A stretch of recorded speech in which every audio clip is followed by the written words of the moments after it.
What's going on, Dragon Ballers? Welcome back to another deck profile. Today we have Mert, who got first place with Vegeks at the Cardmarket Online tournament. How you doing today, man? Good, and you? I'm doing well. So you played Vegeks. Vegeks has been very, very popular for a long time now. The deck had to be nerfed multiple times in order just to be considered balanced. So what made you want to play Vegeks for this tournament? At the moment, it's my main deck. I normally played Janemba. That's my main deck, but you can't play that deck at the moment because Vegeks is alive and very strong, and everyone plays in best of one tournaments, Vegeks and Gohan. So Janemba's kind of destroyed in that tournament. So I play after Vegeks is released. I played always him. So I made my main deck. Gotcha. So basically, you're playing the counter to your favorite deck, which is kind of funny in and of itself. But also, you know, it's a best of one series, so yeah, you want to play something aggressive because usually in best of one, aggressive decks do very, very well. Does that sound about right? Yes, mate. That's... Alrighty. So now, of course, we're playing all of the cards that you play when you mill them off the top of your deck with your leader. So this is all pretty standard, but I do have a question. So what a lot of Vegeks players actually over the past few weeks, they've been cutting the fusion engine, the 6-drop Vegeks and the 7-drop Vegeks. So I think that's pretty new. I've only started seeing that about 2 or 3 weeks ago.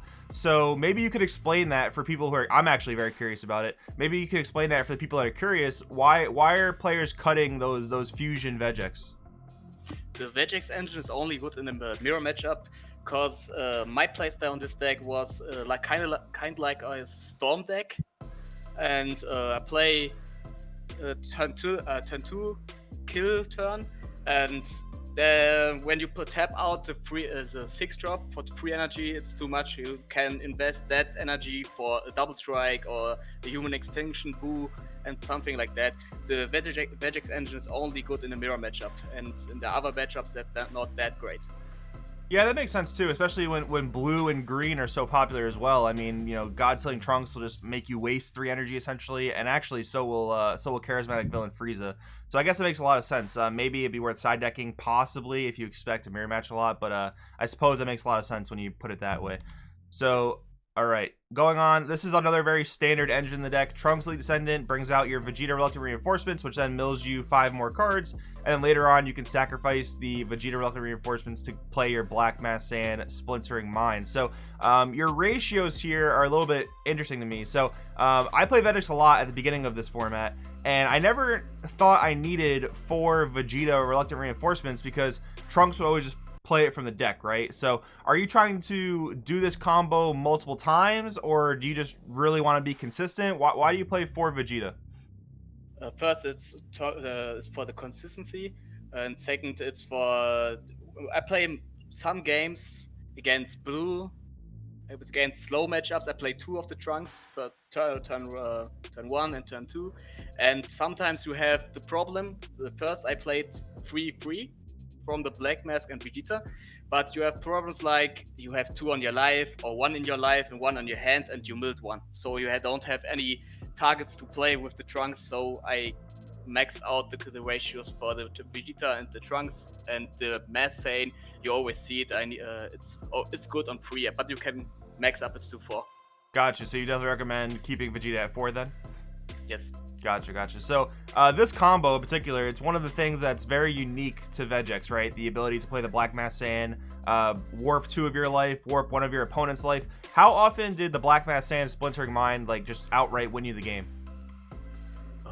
It's like every game I played this card. In that event, it will never. It always came up from the start of the game. I played it turn 2 always to kill them, and they had 3 life. I attacked with him, warped 2 life from my life, warped 1 life from him, awakened, and go all in with my Mass Sane and got it the game.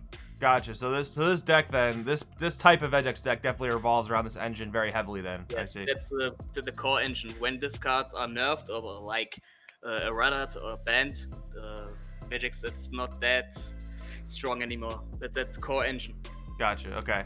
So moving along here, a few questions here. So you're only playing 3 Boo. Now, I guess it makes sense because you want to be super, super aggressive. So maybe a little bit slower version of Vegeks would play 4 Boo. But did you ever wish you had a 4th one just for the extra draws? I had before the BBD errata, I had 4 of the Boos, but in this deck, like you said, I always wanted to play aggressive and freer enough. I wanted to have 55 cards on my deck, so didn't have any space in my deck, so 3 was enough. Gotcha. So this is a 55 card deck list then? Yes. Gotcha. And then 4 Dark Power Black Mana Sand. So a lot of lists I see, they play like maybe 2 of this, or maybe they even just side it. So are you playing this again just to be really, really aggressive, or did you want to like floodgate your opponents out of certain strategies? First, it's for the floodgates, like you said, and for the aggressive part. But when you play this card, it's like a counter for the whole meta. It's good against the Broly swap deck. They don't care. They can't play any of the blocker ones, and it's good against Ubuni. But with Vegeks, you have problems when they get their Ubuni out. But Dark Power Black Machine stops their Ubuni because of the auto effect. Gotcha. And then Haru Shun Sister. I've seen people start to add this card as well. Is it ever like inconsistent when you don't have a Unison in play? No, I always have to Unison on play, and I don't ever play this card every game. Sometimes I milled them, and normally I play it as a one-off because you can get it back with the power burst like when you needed that piece of card. Gotcha. So actually, that makes it a lot better in my opinion too, because yeah, you can mill it and then you can get it back with power burst, and as we'll see later, you are playing 4 power burst. So just for the last of the main battle cards here, 1 Mastery Merge. So you're playing this 1 fusion here. What are the main situations that you want to play Mastery Merged? It's like for the grindy matchups when the game goes long against some kind of blue decks against a Boony. So they always must attack this card, and you have always a big hand with Vegeks, and so you can always combo out their attacks to defend your leader. It's always against in the grindy matchups and against the mirror matchup. It's good, but that was my worst card. I never played it. Never played it in my locals, in my main event yet now, and the Cardmarket event don't play it. So my mind cut it out, put it in the sideboard. Yeah. Gotcha. Yeah, and I play this card as well, and I mean it seems it's like a really strong deadly defender from I think those came out maybe in set 3 or 4 if I'm not mistaken. But yeah, this card is great against certain aggressive matchups, but sometimes, like you said before, costing 3 can cost a lot. But yeah, I think it definitely has some decent scenarios. Maybe it's worth side decking though. And then the 3 SS3 Goku Man on a Mission. So you mentioned that you try to kill in this deck turn 2 as often as possible, and I'm sure this is one of the cards that helped you do that. So how often would you say you ended the game on turn 2? Was it most of the time, only some of the time? How often did you end on turn 2? I played 6 rounds and I finished 4 games. I played 4 games. 4 games I finished to turn 2. My game time was always 5 to 10 minutes. I finished very quick. The thing is, I play always the Man on Mission on turn 2 to get them from 5 life to 3 life and aggro them more out. So it's a really strong card. So it comes for free. You always have 6 cards in your drop area, and you attack with that card and play Human Extinction. You combo it out to 35, and they don't combo it out, so they always get the damage. Wow, man. Yeah, you said 5 10-minute games. That's really funny because my teammate was just playing a tournament yesterday, and he played Sin Shenron best of 1, and he had a 40-minute game.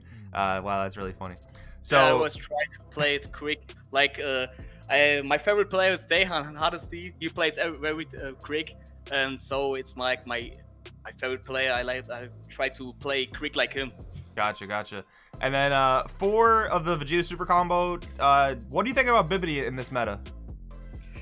Bibbidi, Bibbidi's. I tried him, but I think the draw is better. I saw your last videos about Vegeks. You say the same. The draw is better, like the Bibbidi. I tried it. It's very clunky. Sometimes you move your cards back to your deck, so you shuffle your deck back, drop back to your deck, and you have no 50k combo power. Then the Vegeta's better. You have more combo power and more cards on your hand. Gotcha. All right, and then the final few cards here. So 4 Power Burst. I understand the combo with like bringing back Haru, with bringing back the Supreme Kai of Time, but did you ever wish you had either Protector of the People or Max Power Kamehameha?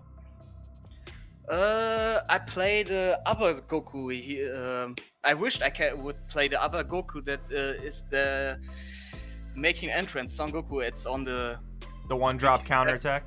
Yes, I can. When I mill it, I can bring it back with Power Burst. It's like that card's better with against Reboot Gohan, and yeah, Max Power Kamehameha is like better like against kind of things like Sun Shenlong and some kind of that matchups. But I don't need it in the main deck. I always put that cards in the side deck.